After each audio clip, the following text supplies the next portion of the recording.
What do you think, what is the most important thing to become successful in life? Unfortunately, I haven't experienced success my own self. तो ये मेरा अपना experience नहीं है, but मैं अपनी observation share कर सकता हूँ, जो कि अंडरस्टैंडिंग मैंने बिल्ड की है कुछ चीज़ों की बेस पे, और जो कि मैंने कुछ पढ़ा है। मैंने एक किताब पढ़ी थी एटॉमिक हैबिट, और मुझे आइडिया हुआ कि उस किताब के इतने फेमस होने की क्या वजह है। और उसमें एक बहुत मज़े की चीज़ मेंशन थी, जिसकी तरफ मैं आऊँगा कुछ देर में। लेकिन मैंने जब ये चीज़ अंडरस्टैंड की कि मुझे कुछ एफर्ट करनी पड़ेगी अपने आप को बेहतर बनाने में, और मुझे अपने आप को कुछ स्पेसिफिक डोमेन्स के अंदर कामयाब करना पड़ेगा, थोड़ा एफर्ट करनी पड़ेगी, तो मैंने देखा कि 4 ऐसी मेन चीज़ें हैं जो मुझे इंप्रूव करनी पड़ेंगी। पहले नंबर पे मेंटालिटी आती है, आपका माइंडसेट।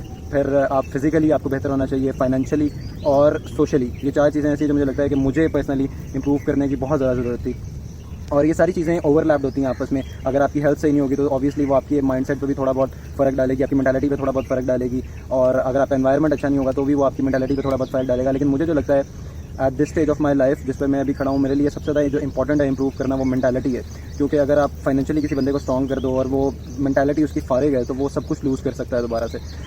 तो मेरे ख्याल में मुझे लगता है कि मैं खुद इस बारे में बहुत ज़्यादा सीखना चाहता हूँ, इंप्लीमेंट करना चाहता हूँ, और वही कुछ मैं शेयर करने वाला हूँ। अब मैं उस चीज़ की तरफ वापस आता हूँ जो मैंने बात की थी कि एटॉमिक हैबिट में मैंने एक चीज़ पढ़ी जो कि मुझे बहुत ज़्यादा इंटरेस्टिंग लगी, और वो इसी मेंटालिटी से रिलेटेड ही थी। उस बुक में जेम्स क्लियर, जो उस बुक का राइटर है, वो एक चीज़ डिस्कस करता है कि हर इंसान का गोल होता है कि वो ज़िंदगी में कामयाब हो, और हर इंसान चाहता है कि वो जो बहुत सारा पैसा कमाए और हर किस्म की उसकी ख्वाहिशात पूरी हों, लेकिन हर इंसान वो अचीव नहीं कर पाता। तो ऐसा नहीं कि गोल्स इस चीज़ की वजह होते हैं कि आप कामयाब हो, कुछ और होता है। तो फिर वो उसको डिस्क्राइब करता है कि एक्चुअल में क्या होता है। वो आपका बिहेवियर होता है, आपकी डे टू डे हैबिट्स होती हैं, जो अल्टीमेटली आपके लिए रिजल्ट प्रोड्यूस करती हैं, और वो हैबिट्स बनती हैं आपकी आइडेंटिटी से, आपके करेक्टर से।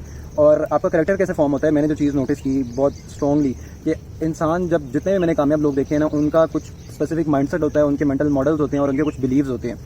और ये बिलीव्स वाली चीज़ तो बहुत ही इंपॉर्टेंट है, और वो मिल के एक करेक्टर फॉर्म करते हैं, जो करेक्टर जो जैसे मूवी के अंदर एक करेक्टर होता है, जो कहते हैं ना कि इंसान को अपना करेक्टर कभी लूज़ नहीं करना चाहिए। वो करेक्टर डिसाइड करता है कि इंसान कामयाब होता है कि नहीं होता। तो ये बहुत ही मेरे ख्याल में मेरी ज़िंदगी की सबसे इंपॉर्टेंट डिस्कवरी है। और इसमें भी सब